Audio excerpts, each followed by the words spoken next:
Cuando la conciencia es libre y la sensibilidad óptima, somos lo que el universo es en última instancia. Todo es manifestación de la estructura cerebral, la cual a su vez es un modelo del universo completo. Cuando observamos, nos vemos a nosotros mismos. Tanto en el cristianismo como en las doctrinas orientales, prodigios como la levitación o la alteración de la materia no son una fantasía imposible para el ser humano. El caso de Jesús es un ejemplo de esto, pero en la tradición del clero regular también hay santos capaces de hazañas sobrenaturales. Místicos católicos como Santa Teresa de Jesús o San Juan de la Cruz son ejemplos populares de religiosos capaces de establecer contacto con lo divino.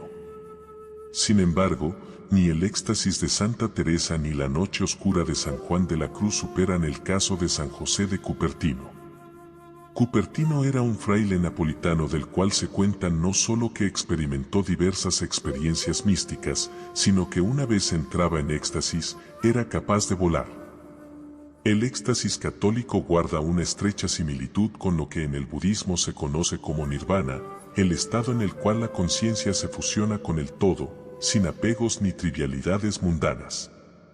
El mismo Buda no consideraba el nirvana como el estado final de la conciencia, sino que éste era sucedido por estados cada vez más elevados y complejos. La conciencia de unidad no es el final del laberinto, es apenas el principio. En la tradición tibetana, uno de los maestros más importantes de la escuela Mahamudra es Milarepa. De este monje y poeta, que vivió en el siglo XI, se dice que era capaz de desmaterializar su cuerpo y atravesar objetos sólidos. Al igual que José de Cupertino, Milarepa poseía la facultad de levitación.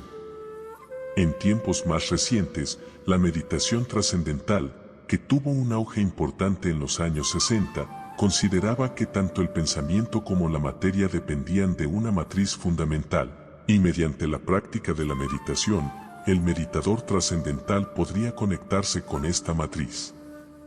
Al ser el origen de todo, la matriz fundamental es el estado más puro del universo, y en ella distorsiones como la gravedad no existen.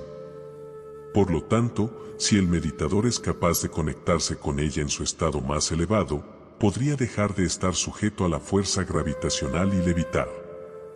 La lista de doctrinas, ciencias antiguas y religiones que consideran factible la posibilidad de alterar la materia y sus leyes es larga, pero ¿qué pasa con la ciencia?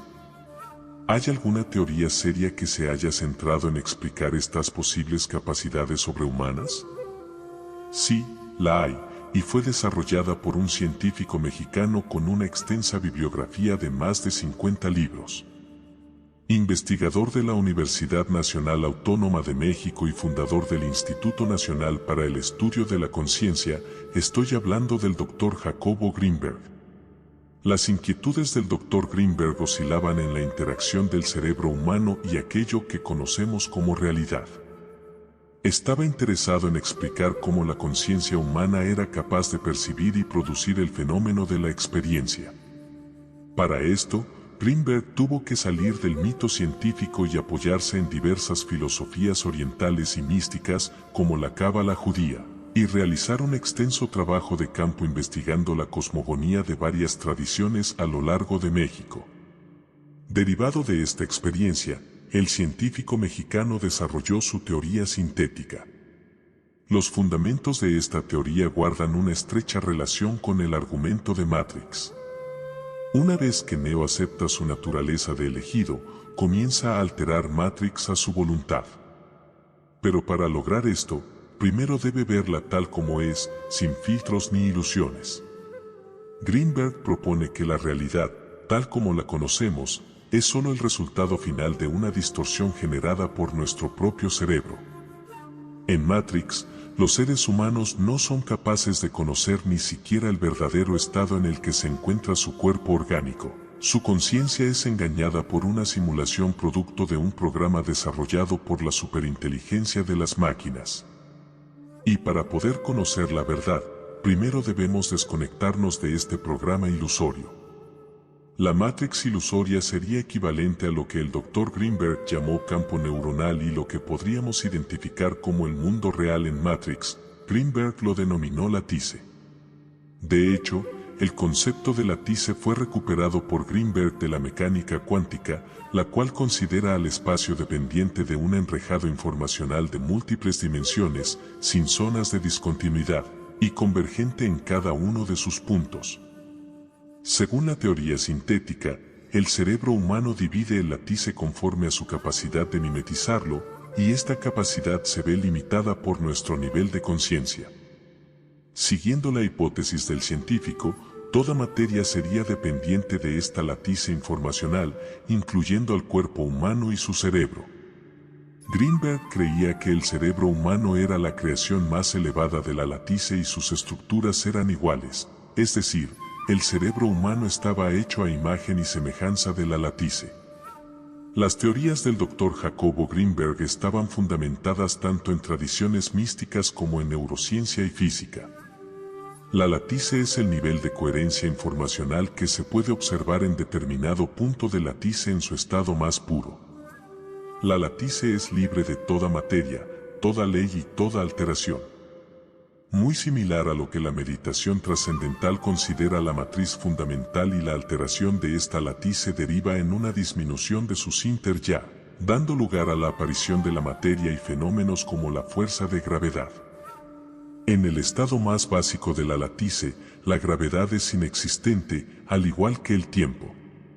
Greenberg asociaba la estructura fundamental del lattice con la luz. Sobre esta relación, el científico mexicano escribió, la lattice, en su estado básico, es tan atemporal como la temporalidad a la velocidad de la luz. Esta correspondencia parecería señalar que en realidad, lo que llamamos velocidad de la luz corresponde al estado básico referencial de inmovilidad de la lattice. La constancia de la velocidad de la luz, independientemente de la velocidad de quien la mide, señala en la misma dirección. En otras palabras, parecería que en el universo, la referencia de inmovilidad es la de la luz, que erróneamente consideramos en movimiento cuando en realidad es la manifestación del estado básico de la lattice. Con respecto a esta referencia inmóvil, todo tiene un transcurrir y a eso lo llamamos tiempo. Greenberg consideraba que el tiempo era una ilusión, producto de un nivel de conciencia inferior, lo cual se traduce como una distorsión de la estructura básica del lattice, producto del campo neuronal. En su estado más puro, la lattice comprende pasado, presente y futuro aconteciendo todo en un constante ahora. Esto me recuerda mucho a los efectos que tiene la dietilamida de ácido lisérgico sobre el cerebro humano. Esta aumenta las conexiones neuronales y la relación entre hemisferios y lóbulos cerebrales, de modo que la región encargada de controlar la función del yo es suspendida para dar lugar a procesos más importantes y condensar la complejidad de todos los elementos que componen la experiencia. La percepción del tiempo es alterada y este parecería transcurrir de forma más lenta. Pero para decir tal cosa como que la percepción del tiempo es alterada, primero debemos suponer que existe una percepción del tiempo correcta o normal, y tal cosa no existe. Incluso sin la necesidad de sustancias alteradoras de la conciencia, el tiempo no transcurre igual para la conciencia humana. En un estado de alerta, estrés o ansiedad, somos más conscientes del paso del tiempo que en un estado de relajación, creatividad o plenitud. Está más asociado con la temporalidad que el derecho, siendo este último más vinculado con la experiencia integral y considerado por Greenberg como el hemisferio de mayor sintaxis. La actividad del hemisferio derecho es mayor cuando dormimos o meditamos, y precisamente la meditación es otro aspecto del pensamiento de Jacobo Greenberg. Incluso, el doctor mexicano desarrolló su propia técnica de meditación. Ahora analizamos las similitudes que tenían los personajes de Neo, Cristo y Buda, siendo estos tres representaciones de un mismo arquetipo, el sí mismo, la unidad, el que unifica. ¿Quién es el que unifica? El que observa.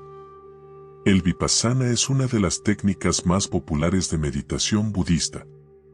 Se centra, en un primer nivel, en observar el proceso respiratorio y poco a poco integrar otros elementos de la experiencia, como las sensaciones corporales o los procesos mentales. La meditación autoalusiva de Jacobo Greenberg sería algo así como el vipassana llevado a un nivel más complejo, observando simultáneamente varios elementos de la experiencia. Tanto en un nivel avanzado del vipassana como en la meditación autoevolutiva, la dicotomía mente-cuerpo, adentro-afuera, observador-observado, desaparece para que el meditador se haga consciente de que lo interno es un reflejo de lo externo. No hay tal cosa como adentro o afuera. No hay tal cosa como objeto de observación y observante. Es toda una red complejísima de causalidades. Llega un momento en que, al poder hacer una observación simultánea de todos los componentes de tu experiencia, sucede algo extraño. Hay una especie de umbral que se atraviesa y te conectas contigo mismo. Pero, ¿quién es? ¿Con quién te conectas? No se puede describir, porque está unificando todo aquello. De alguna manera, la técnica de incorporar observación a la observación y de hacerla simultánea te lleva a un umbral donde todas las concepciones que tenías de ti mismo desaparecen. Te das cuenta, además, de que ese ti mismo es inseparable de la totalidad. Decir esto es muy fácil. Traten de prestar atención a su respiración por media hora sin identificarse con algunos de sus pensamientos o emociones y se darán cuenta de por qué hay más gente tratando de ser millonaria que tratando de alcanzar la conciencia de unidad. Para el científico mexicano, términos como en Urbana, éxtasis y la muerte del yo se referían todos a una sola cosa, la conciencia de unidad, el punto omega, donde el campo neuronal funciona en total coherencia con la estructura básica de la retícula. Por fin, vemos a la Matrix tal cual es. ¿Han oído a la gente religiosa decir que Dios está en todas partes pero no lo vemos? Pues es verdad. El Dios cristiano sería algo así como la representación religiosa de la retícula. Y no solo eso, en el taoísmo, el Tao también sería otra forma de entender esta matriz fundamental de la cual todo depende. Dao Tao que puede ser expresado no es el verdadero, está sin nombre. Es el principio del universo y con nombre es la madre de todas las cosas. Desde el no ser comprendemos su esencia y desde el ser solo vemos su apariencia. El sabio de la antigüedad, Hermes Trismegisto, de quien sus enseñanzas se deriva el hermetismo y la alquimia, le habría llamado a la retícula de Greenberg gran mente. Este sabio egipcio, sincretismo de todo, y Hermes, producto de la ocupación romana de Egipto, fue considerado por muchos religiosos renacentistas como un profeta más del cristianismo. Uno de ellos fue Giovanni Pico della Mirandola, quien, refiriéndose a la relación entre el ser humano y la deidad absoluta, escribió: estableció por lo tanto el óptimo artífice que aquel a quien no podía dotar de nada propio le fuese común todo cuanto le había sido dado separadamente a los otros. Tomó por consiguiente al hombre que así fue construido obras de naturaleza indefinida y, habiéndolo puesto en el centro del mundo, le habló de esta manera: oh Adán, no te he dado ni un lugar determinado, ni un aspecto propio, ni una prerrogativa peculiar, con el fin de que poseas el lugar, el aspecto y la prerrogativa que conscientemente elijas y que, de acuerdo con tu intención, obtengas y conserves. La naturaleza definida de los otros seres, esta, por las precisas leyes por mí prescritas. Tú, en cambio, no constreñido por estrechez alguna, te determinarás según el arbitrio a cuyo poder te consignado. Las bestias, en el momento mismo en que nacen, sacan consigo del vientre materno, como dice Lucilio, todo lo que tendrán después. Los espíritus superiores, desde un principio o poco después, fueron lo que serán eternamente. Al hombre, desde su nacimiento, el Padre le confirió gérmenes de toda especie y gérmenes de toda vida, y según como cada hombre los haya cultivado, madurarán en él y le darán sus frutos. Y si fueran vegetales, será planta; si sensibles, será bestia; si racionales, se elevará animal celeste; si intelectuales, será ángel o hijo de Dios. Y si no, contento con la suerte de ninguna criatura, se repliega en el centro de su unidad, transformándose en un espíritu a solas con Dios en la solitaria oscuridad del Padre, que fue colocado sobre todas las cosas, la sobrepujará a todas. Pico de ella mirándola consideraba que Dios le había otorgado al ser humano el libre albedrío para decidir por él mismo su naturaleza. Podía dejarse llevar por el infierno de sus pasiones, sus impulsos y sus deseos más mundanos o, en cambio, aceptar y dominar a la bestia para reencarnar en la forma más elevada posible. Bajo esta perspectiva, la conciencia del ser humano es capaz de fundirse en una sola con su Creador y el ser humano es potencialmente un ser divino que puede superar los lastres de la carne y reivindicar su lugar como parte de la conciencia de unidad. Pero, a diferencia de las bestias, las plantas y los objetos inanimados, que forman parte de la creación pero no son conscientes de esto, el ser humano está bendecido con la conciencia de pertenecer a un organismo superior, que todo lo comprende. Sobre esto, el Dr. Jacobo Greenberg escribió: se antoja pensar que el hombre decidió voluntariamente perder el paraíso de la unidad inconsciente con la retícula para ganar el paraíso de la unidad consciente con la misma retícula. En esta pérdida y ganancia, Dios actuó como cómplice por su deseo de ser acompañado por alguien de su misma osadía y altura. A diferencia de la religión, que considera al ser humano como dependiente del destino inamovible que la deidad le tiene deparado, o el pensamiento objetivista, que tiene una opinión positiva del egoísmo y mira lo humano y su individualidad por encima de todas las cosas, tanto Pico de ella mirándola como Greenberg estaban de acuerdo en que, así como una célula forma parte de un tejido más grande, así como los hongos están conectados por el micelio subterráneo, las neuronas forman al cerebro y los árboles al bosque, el ser humano era parte de Dios. El verdadero sentido de la vida se encontraba en hacerse uno con la unidad y entender que, dejándote llevar por el absoluto cauce infinito del Tao, podías llegar a ser tu verdadero yo. Esto se traduciría en la ausencia de distorsiones del campo neuronal sobre la retícula y el Matrix. Esto sucede cuando Neo acepta su verdadera identidad como el unificador y Mesías que pondrá fin al oscurantismo de las ilusiones creadas por las máquinas.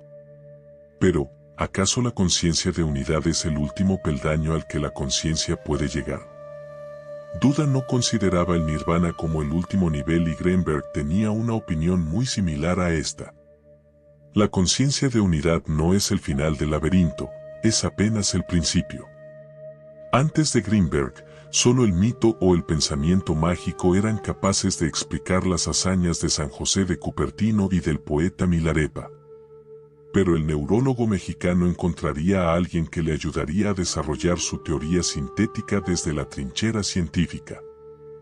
Y entonces, llegó a decir que de alguna forma podía percibir directamente lo que le ocurría al paciente y lo que el paciente requería para mejorar. El paciente necesitaba que ella realizara una operación donde extraía los pulmones e insertaba otros. Esto es inconcebible para la cirugía actual. Ella comenzaba a realizar este tipo de operaciones, pero la forma en que Pachi hacía estas intervenciones era impactante, compactamente, con las manos vacías, utilizando como único instrumento un cuchillo muy burdo y grande. Además, las operaciones eran realizadas en minutos, era casi instantáneo lo que hacía. Lo que me asombra cada vez más es la inexistencia de pasos intermedios. Ella extraía el pulmón del primer enfermo, insertaba otro y listo, como si todo quedara arreglado sin necesidad de una serie de procesos que normalmente se necesitan para la interconexión de los órganos. La manera en que Pachi realizaba esto era increíble. ¿Cómo lograba hacer esto? Ella decía que el proceso siempre ocurría de esta manera, no solo con operaciones cardíacas o cerebrales, sino con muchas cosas verdaderamente extraordinarias. Siendo sensible a un nivel de realidad donde lo que ella deseaba o visualizaba se manifestaba. He intentado explicar esto de muchas maneras, pero no he tenido mucho éxito. Lo último que he pensado en compartir es lo que más se acerca, según mis ideas, a un entendimiento de lo que sucedía. Antes de que el cerebro interactuara con este campo de información espacial, creaba la realidad perceptual.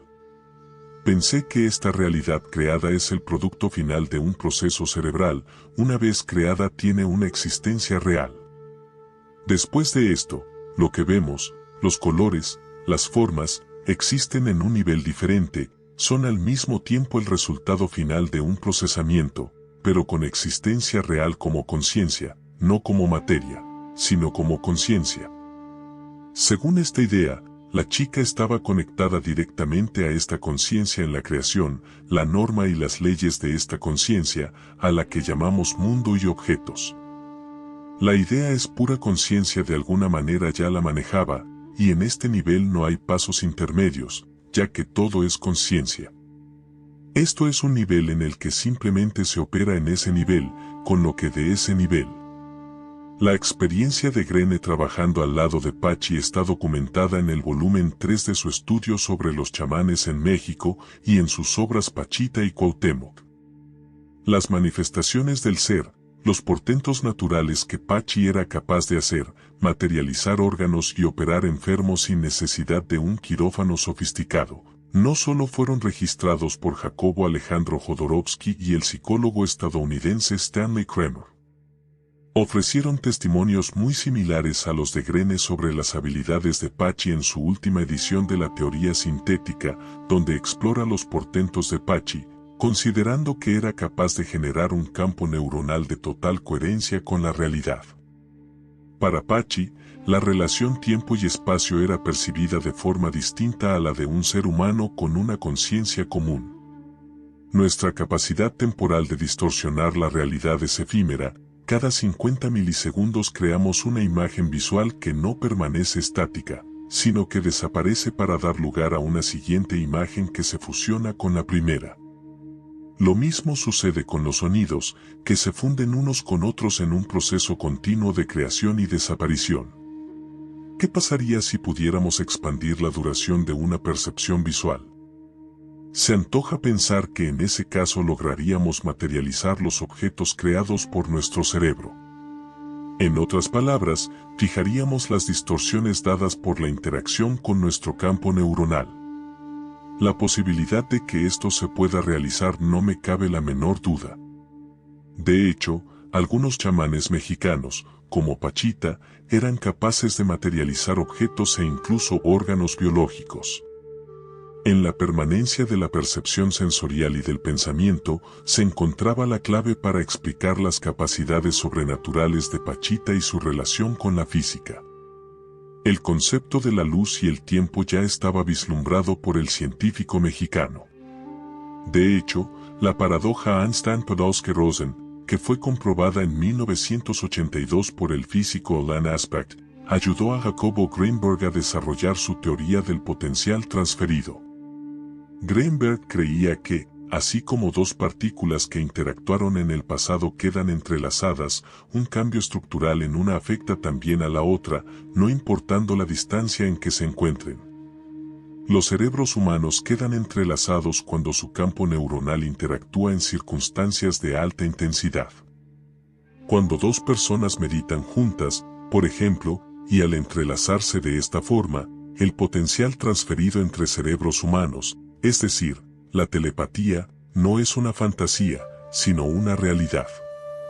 Greenberg creía que, así como cuando dos ondas de agua chocan, dan lugar a un tercer patrón de ondas, la interacción entre los campos neuronales daba lugar a lo que él denominaba hipercampo, algo así como el inconsciente colectivo de Jung, pero desde una perspectiva neurocientífica.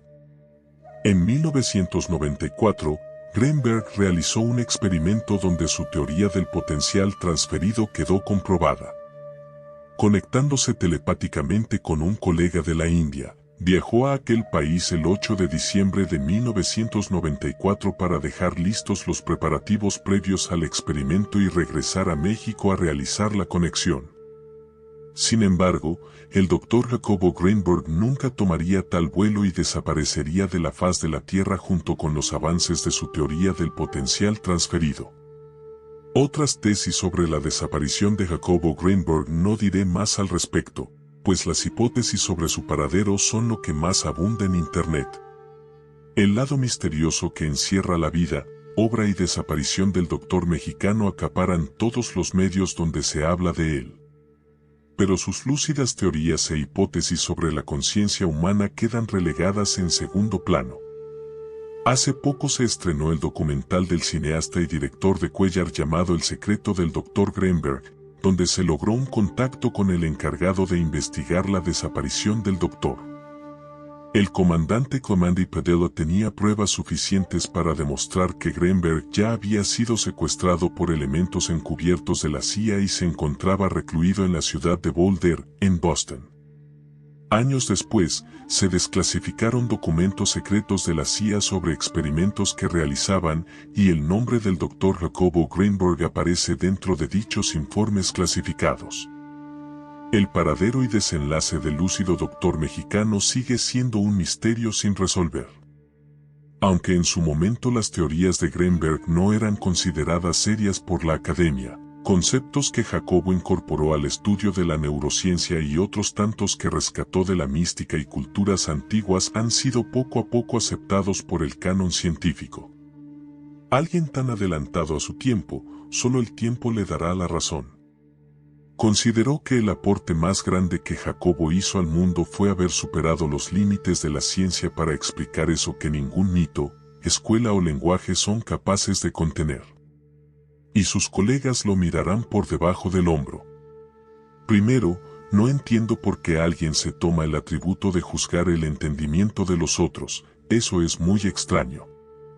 Pico Della Mirandola escribió algo muy digno de citar para una situación como esta: es verdaderamente de mente angosta encerrarse en una sola escuela, ya sea del pórtico o la academia.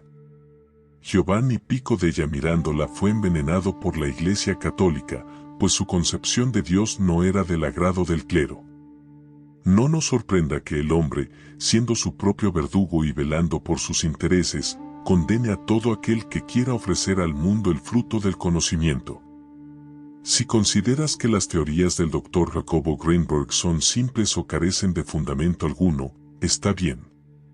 Pero algo es incuestionable: al conocer el trabajo del científico mexicano, debemos preguntarnos hacia dónde apunta realmente el sendero de la evolución humana. ¿Son realmente necesarias la inteligencia artificial, los sistemas de sistematización de tareas, los dispositivos digitales o los viajes interespaciales? ¿Son realmente evolución? ¿Acaso toda esta parafernalia es necesaria? Los lastres que dejó el padre Caín, al enfocarse en lo visible, contable y medible, jamás fueron superados.